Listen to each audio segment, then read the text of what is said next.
Doar sangue é um gesto simples que pode salvar vidas. No dia 20 de fevereiro, acontece mais uma coleta de sangue na UBS Nossa Senhora Consoladora, em parceria com o Hemopasso e o Hemolagoa. Para doar, é necessário agendar com antecedência pelos telefones 3358-9601 ou pelos WhatsApps 3358-9605 ou 9607. Participe! Um pequeno gesto pode fazer uma grande diferença. Nessa próxima sexta-feira, dia 20, aguardamos vocês para nos ajudar na doação de sangue aqui no nosso ponto fixo de coleta do Hemolagoa no SF Consoladora.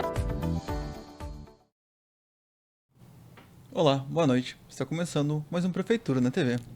No programa de hoje, recebemos o coordenador do transporte escolar, Nestor Barreto. Nestor, seja muito bem-vindo. Obrigado, João, e a saudação a você, aos espectadores, especialmente à comunidade escolar lagoense. Sim. Nestor, estamos iniciando mais um ano letivo, né? Como é que está sendo trabalhar o planejamento do transporte escolar para essa volta às aulas?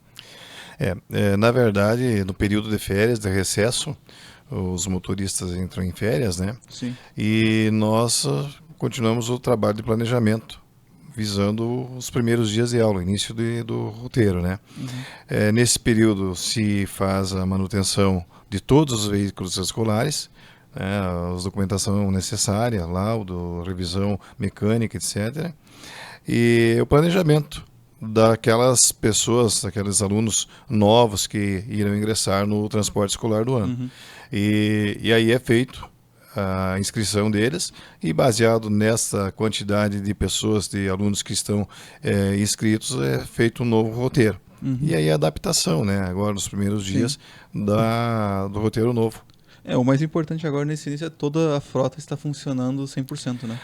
A preocupação nossa é justamente essa. Inclusive, os terceirizados também têm essa incumbência de deixarem seus veículos em dia, perfeitamente, né? Uhum. Tem a documentação exigida, obrigatória, para início dos trabalhos, e nesta documentação, todas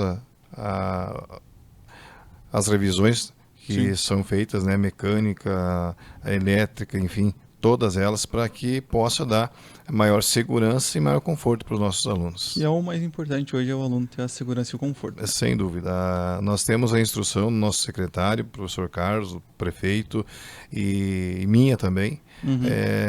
de oferecer exatamente isso. Segurança para os alunos em primeiro lugar, conforto e, na medida do possível, a pontualidade. Sim.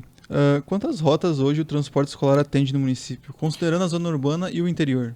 Nós temos 23 roteiros. No total? 23. E este ano tivemos que criar mais um. Então vai dar 24 roteiros. 24. Entre interior, né, Sim. terceirizados e a frota do município. São 24 no total. 24 no total. E quantas é só o interior, só pra gente ter uma ideia? 18. Só o interior é 18? 18. Eu achava que ia ser o contrário, eu achava que a cidade é também mais que o interior. Não, tem 11 roteiros, com 18 itinerários. São aproximadamente 2.000 quilômetros feito por dia no interior do município. Caraca, é bastante coisa. Bastante coisa. E como é que funciona o alinhamento entre o setor de transportes e a Secretaria de Educação para definir os horários e os trajetos? Até porque, querendo ou não, os alunos têm hora para começar a aula, né? Na verdade, quem define os horários são os colégios, né? As escolas, que os alunos vão estudar.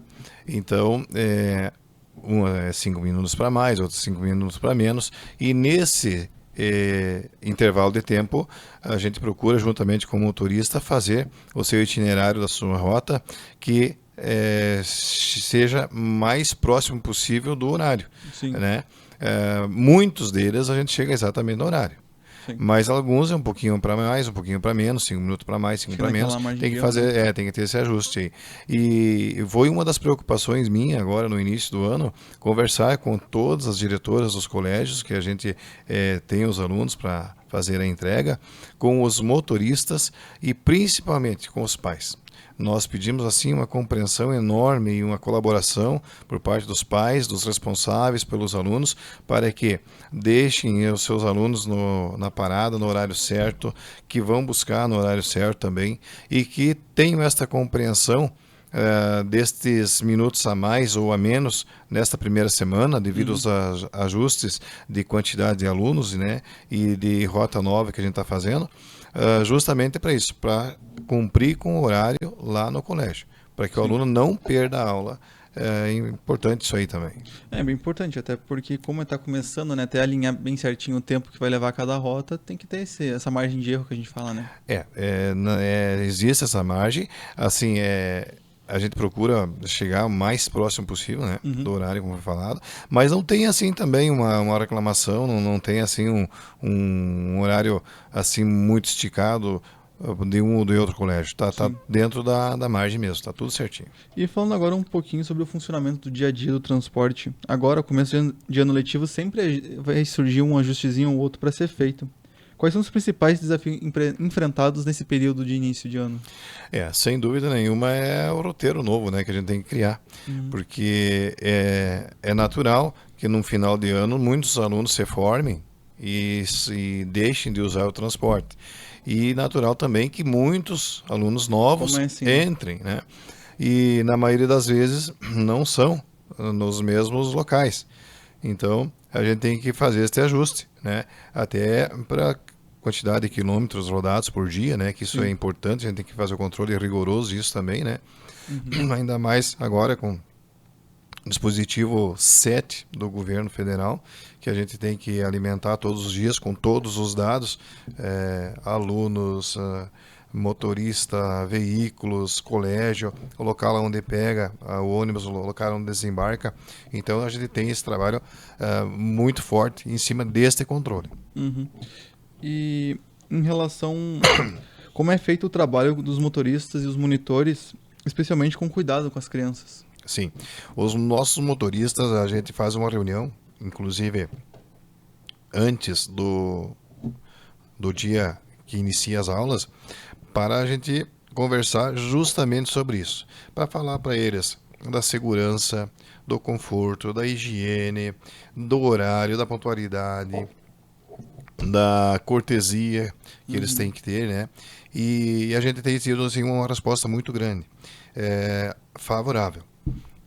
Positiva. Nesse sentido, os pais que vêm até nós para fazer a inscrição de seus filhos elogiam muito os nossos motoristas. Independente se eles são os nossos motoristas do município ou os terceirizados.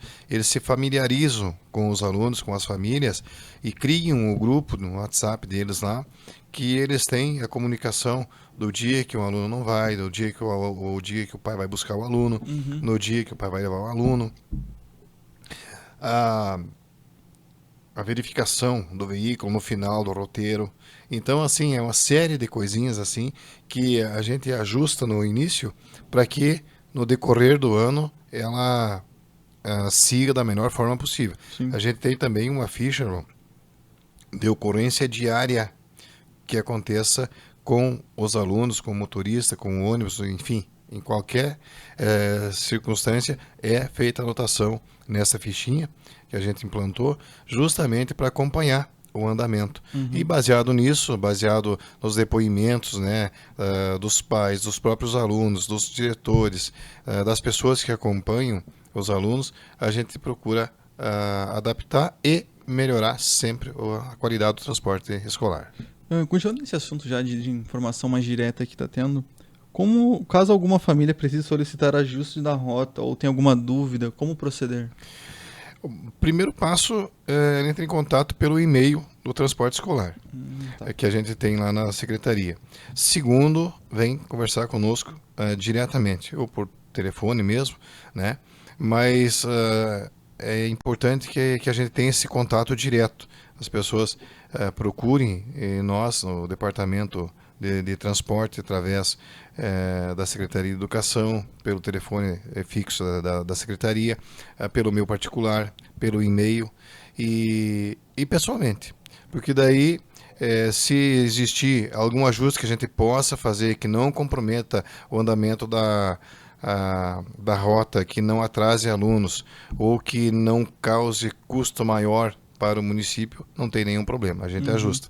É justamente nessa semana, a primeira e segunda semana, que a gente tenta fazer todos os ajustes. E depois, obviamente, as pessoas que vão entrando na inscrição para o transporte durante o ano, elas vão se adaptando conforme o roteiro. Daí conforme vai passando o ano também, vocês vão se adaptando, todo mundo se adapta e vai ficando mais redondinho. Isso aí. Que mensagem o senhor deixa aos pais e responsáveis em relação à segurança dos alunos e de seus filhos, né? Em relação ao transporte escolar? Importantíssima a tua colocação, João. Os pais, os responsáveis, têm um papel fundamental na condução de seus filhos para a escola. Não é só colocar dentro do ônibus ou ir buscar. Tem que acompanhar o andamento do seu filho, o comportamento dele quando sai de casa, quando chega em casa, dentro do ônibus, com os seus coleguinhas, até por questão de segurança mesmo, né? Dentro do ônibus, do veículo escolar. E a importância da colaboração dos pais e dos responsáveis, justamente para que as crianças vão o máximo possível na escola, que não faltem escola. Os esforços que os governos fazem, federal, municipal e estadual, para que essas crianças estejam em sala de aula, tem que ser valorizado, tem que ser reconhecido e tem que ter a ajuda, né? E a compreensão dos pais para que os seus alunos, os filhos que são os bem maiores deles, estudem e que tenham qualidade no transporte escolar, segurança e conforto. Nestor, para encerrarmos, gostaria de deixar uma mensagem para os motoristas que estão nos acompanhando agora? Claro, é importante, eu quero desejar a eles, a toda a equipe escolar, né, a comunidade escolar do município de Lagoa Vermelha, um bom retorno, um bom ano, que nós tenhamos o mínimo de ocorrência possível. Gostaria de aproveitar, João, a oportunidade e deixar um grande abraço de agradecimento ao secretário Carlos da Educação, a toda a sua equipe pedagógica, e quero nominar aqui a pessoa da professora Bruna Zancan. Em seu nome, quero cumprimentar todas as professores que nos ajudam no dia a dia com relação ao transporte escolar e todas as pessoas que são envolvidas nesse processo, porque eu sou coordenador do transporte escolar, mas por trás tem muitas pessoas que nos ajudam, que são os atores do dia a dia. Sim. Então, meus agradecimentos a essas pessoas e eu desejo de um bom ano para todos nós, especialmente aos nossos alunos. Nestor, muito obrigado por ter participado do programa de hoje e ter disponibilizado um pouquinho do seu tempo. Eu agradeço a oportunidade e estou sempre à disposição. Um grande abraço a todos. Muito obrigado.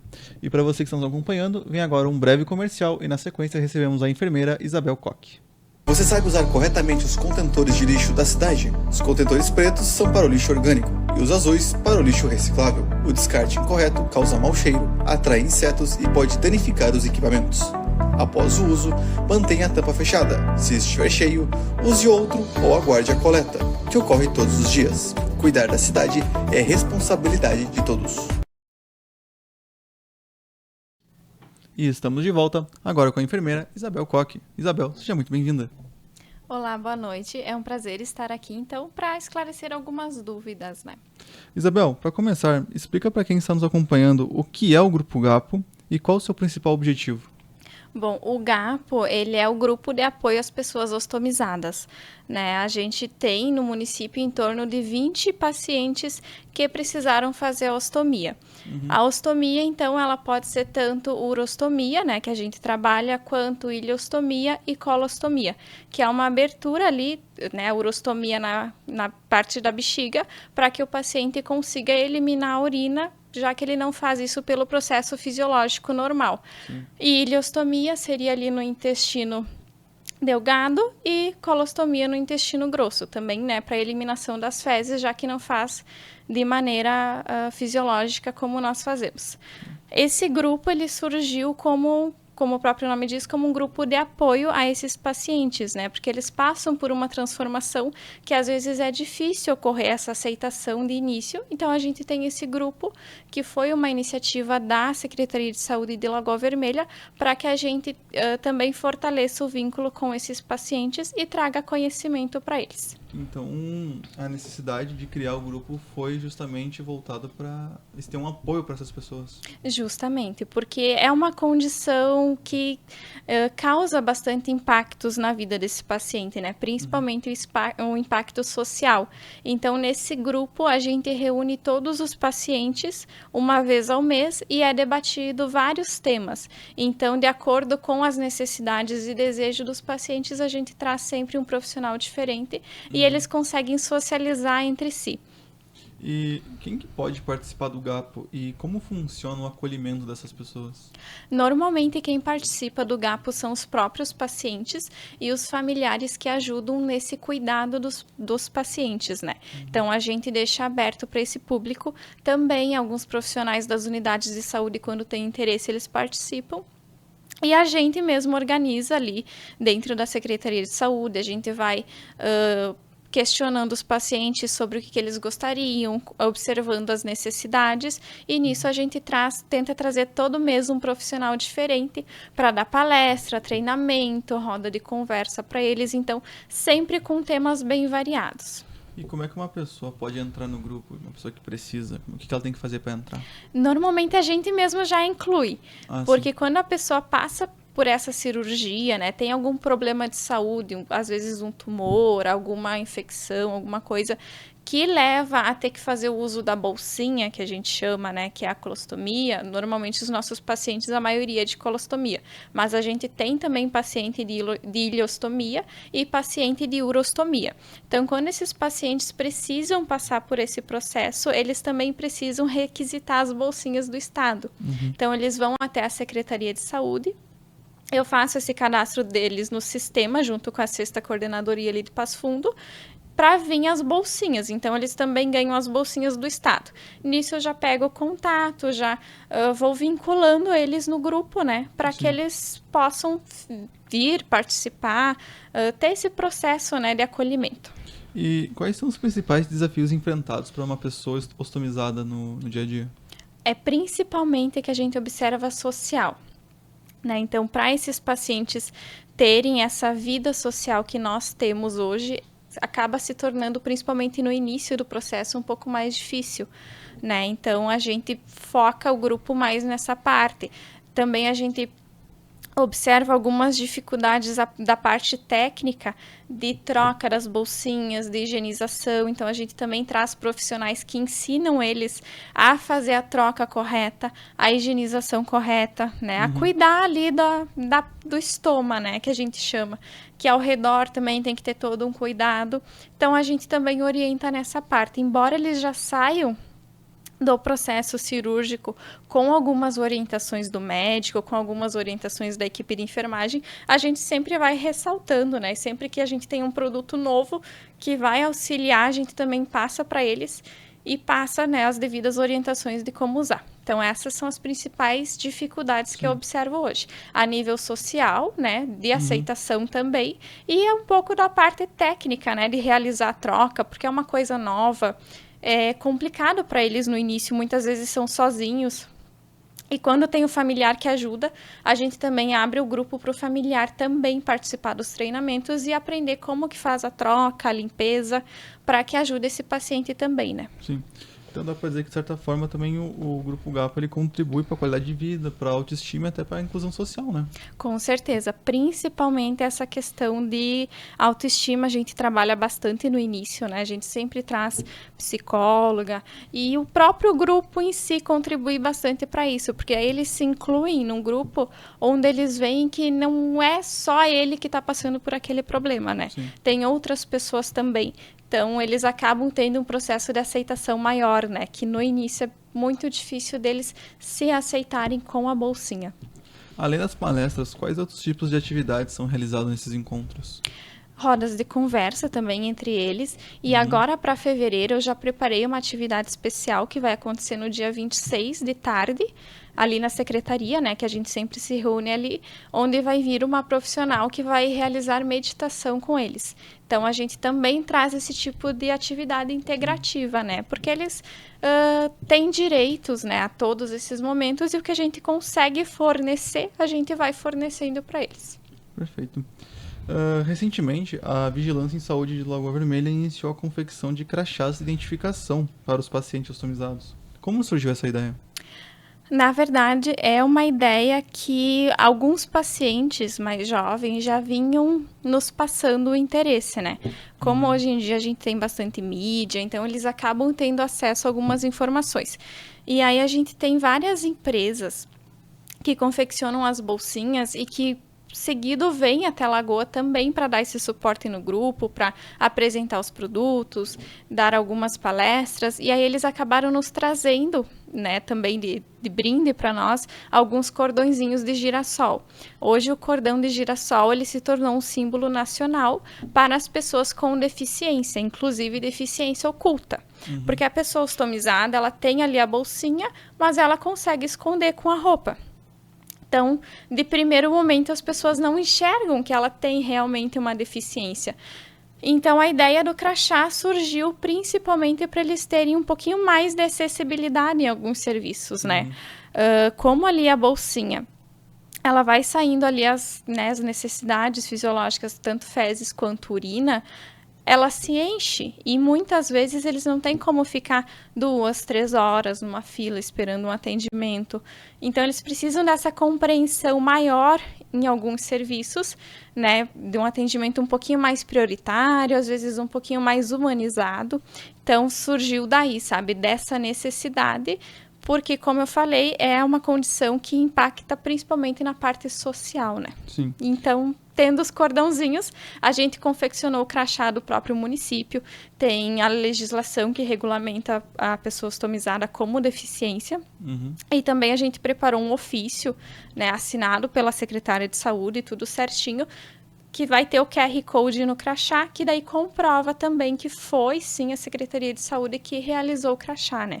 Sim. Porque hoje em dia também com a internet, então é muito fácil para qualquer um realizar, né? Imprimir e sair usando. Então, a gente tem que estar todo seguindo um processo para que ele seja realmente válido. Sim, aqui para nós. Para mostrar que realmente é oficial, né? Isso. Não foi criado de última hora. E de que forma essa iniciativa reforça o cuidado, o respeito e até a humanização no atendimento a essas pessoas, na sua opinião? Olha, eu acho que a partir do momento que a gente vê, apesar de não, né, que as pessoas não vão ir necessariamente ler os QR Codes do crachá, mas a partir do momento que você vê uma pessoa na fila de um banco ou na fila de uma unidade de saúde utilizando um crachá de deficiência, eu acredito que as pessoas se sensibilizem mais, né? De não ficar, às vezes, brava, né? Dessa pessoa passar na frente. A maioria dos nossos pacientes já são idosos, então eles já conseguem preferencial em alguns locais. Mas sempre tem, né? Às vezes, um desconforto. E, realmente, ali a questão da bolsinha, às vezes, ela não dá um aviso prévio de que está enchendo. Então, eles passam por um certo constrangimento. Então, a gente pensou mais nessa parte de tentar agilizar e tornar o atendimento o mais humano possível. Sim. E para quem recebeu recentemente o diagnóstico e ainda está se adaptando a essa nova rotina, que mensagem você deixa? Olha, eu costumo dizer que a bolsinha não define o que a pessoa é, né? No mês passado, a gente teve a doutora Meire, que ela já faz alguns projetos no município e ela aceitou participar do grupo, né? E ela trouxe justamente esse tema, que o corpo humano, ele é muito mais do que a bolsinha. Então, eu sempre tento mostrar para eles que a bolsinha, né, que a gente chama, que eles precisaram colocar, foi uma segunda chance. Então, se eles estão vivos hoje, é porque foi feito ali a ostomia, é o que está permitindo eles a viver, muitos ver os netos, né, os filhos. Sim. Então, eles não podem deixar se definir apenas pela bolsinha. Teve um problema de saúde que levou a isso, mas, graças a isso, eles estão vivos, estão bem e estão podendo viver uma vida o mais normal possível. E a gente está aqui para auxiliar que essa vida seja realmente normal. Sim. E caso alguém esteja interessado em conseguir mais informações, onde ela pode buscar? Ali na Secretaria de Saúde mesmo, no setor de vigilância epidemiológica, né, ali comigo, que sou eu que estou cuidando dessa parte, fazendo os cadastros no sistema, por dentro de todos os materiais que vêm. Esse mês a gente já está para receber os materiais entre hoje, final de tarde e amanhã. E sempre a gente avisa, liga, a gente tem um grupo no WhatsApp também. Estamos abertos a passar informação para qualquer pessoa. Perfeito. E para finalizar, Isabel, qual a importância de falar sobre a ostomia e dar visibilidade a esse tema na saúde pública? É um tema que, pelo menos quando eu comecei a trabalhar, não era um tema que eu tinha muito conhecimento. E acredito que a maioria dos colegas, a maioria das pessoas é da mesma forma. Não é um tema que a gente ouve falar diariamente. Então, isso também acarreta essa dificuldade que os pacientes têm, né, de vida social, de aceitação, porque é um pouco desconhecido. Eu acho que quando a gente abre o leque e a gente passa conhecimento sobre esse tema, sobre as dificuldades que o paciente enfrenta, eu acho que fica mais claro tanto para os pacientes quanto para nós profissionais. E aí a gente passa também, enquanto profissionais, a ter um olhar diferente sobre essa condição, né? Um olhar mais humano. Isabel, muito obrigado por ter participado do programa de hoje. Tenho certeza que tirou várias dúvidas do público, de quem está nos acompanhando sobre o grupo. Então, muito obrigado por ter participado. Eu que agradeço e espero que realmente tenha tirado várias dúvidas, né? E a gente está ali, quanto saúde, também para orientar no que for preciso. Obrigada, eu. Muito obrigado. E para quem ficou até aqui, muito obrigado pela sua audiência e até semana que vem no Prefeitura na TV.